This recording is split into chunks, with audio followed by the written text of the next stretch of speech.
Tapi begitu saya tanya bagaimana mengenai perizinan, lemes saya. Ternyata ada 13 izin yang harus diurus.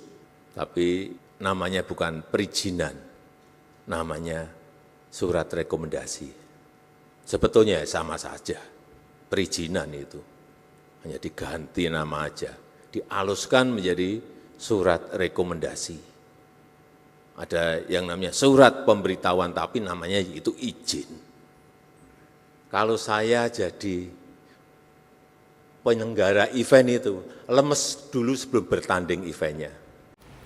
Presiden Joko Widodo mengaku lemas dan juga kecewa ketika mengetahui betapa berbelit-belitnya proses perizinan yang harus ditempuh untuk bisa menyelenggarakan MotoGP di Mandalika, Nusa Tenggara Barat pada 2022 yang lalu.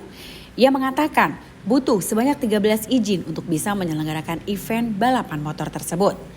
Pernyataan ini disampaikan oleh Jokowi dalam sambutannya pada peresmian digitalisasi layanan penyelenggaraan event di The Tribrata Jakarta pada Senin 24 Juni 2024. Menurut Jokowi, surat izin tersebut diantaranya adalah surat dari Polsek, Polres, Polda, hingga Mabes Polri.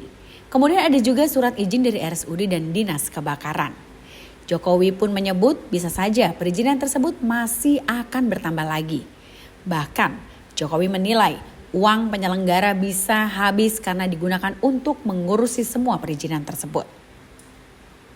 Padahal menurutnya untuk penyelenggaraan MotoGP di Mandalika mampu memberikan efek yang luar biasa bagi perekonomian negara. Dari event tersebut mampu memberikan masukan pendapatan sebesar 4,3 triliun rupiah. Selain itu, pada penyelenggaraan event itu juga bisa menyerap dan melibatkan tenaga kerja sebanyak 8.000 orang.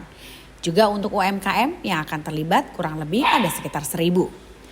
Untuk itu, Jokowi pun memastikan bahwa tidak ada lagi terjadi perizinan penyelenggaraan event yang berbelit-belit dengan adanya layanan perizinan online dengan waktu pengurusan hanya maksimal 14 hari kerja saja. Yang saya bisa bayangkan, ngurus izinnya ruwet saja masih mau menyelenggarakan kok, penyelenggara event. Apalagi kalau sekarang dipercepat itu. Saya berikan contoh aja MotoGP di Mandalika. Saya cek ke panitia. Ini efeknya luar biasa. Dampak ekonominya 4,3 triliun. Bisa menyerap, melibatkan tenaga kerja itu 8.000. UMKM yang terlibat kurang lebih 1.000. Tapi begitu saya tanya bagaimana mengenai perizinan, lemes saya.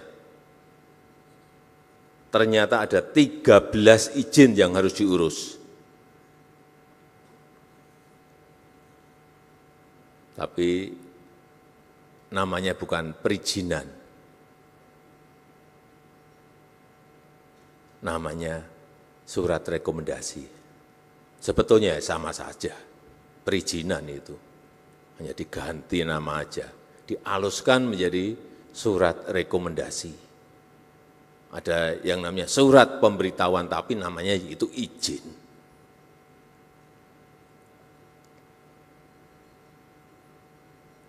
Dimulai dari surat persetujuan desa, surat rekomendasi dari IMI NTB, surat rekomendasi dari IMI Pusat, surat rekomendasi dari Polsek, surat rekomendasi dari Polres ke atas lagi, surat rekomendasi dari Polda NTB, dan surat rekomendasi dari Mabes Polri. Kemudian ada surat dukungan dari RSUD di NTB, surat dukungan dari Dinas Kebakaran. Harus punya ini, kalau enggak izin-izin tadi enggak keluar. Surat pemberitahuan ke Bea Cukai karena mendatangkan barang-barang dari luar. Surat pemberitahuan ke KEK NTB. Surat pemberitahuan ke INSW, ini urusan Bea Cukai. Kalau saya jadi penyelenggara event itu, lemes dulu sebelum bertanding eventnya. Mungkin masih ada tambahan lagi ini, izin yang sudah saya sebut lagi mungkin ada tambahan lagi. Atau mungkin duit saya sudah habis dulu sebelum eventnya terjadi.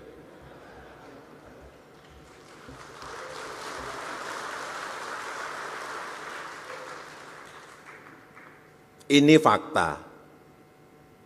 Karena saya tanya langsung, sebenarnya problemnya apa sih? Ini sama dengan konser musik, dengan event-event olahraga lainnya, sudah nggak akan mungkin jauh dari yang tadi saya sebutkan tadi. Betapa sangat beratnya menjadi penyelenggara event di Indonesia. Padahal event di Indonesia itu setiap tahun, sekarang sebelum pandemi itu ada 4.000 event kurang lebih. Sekarang 3.700 event.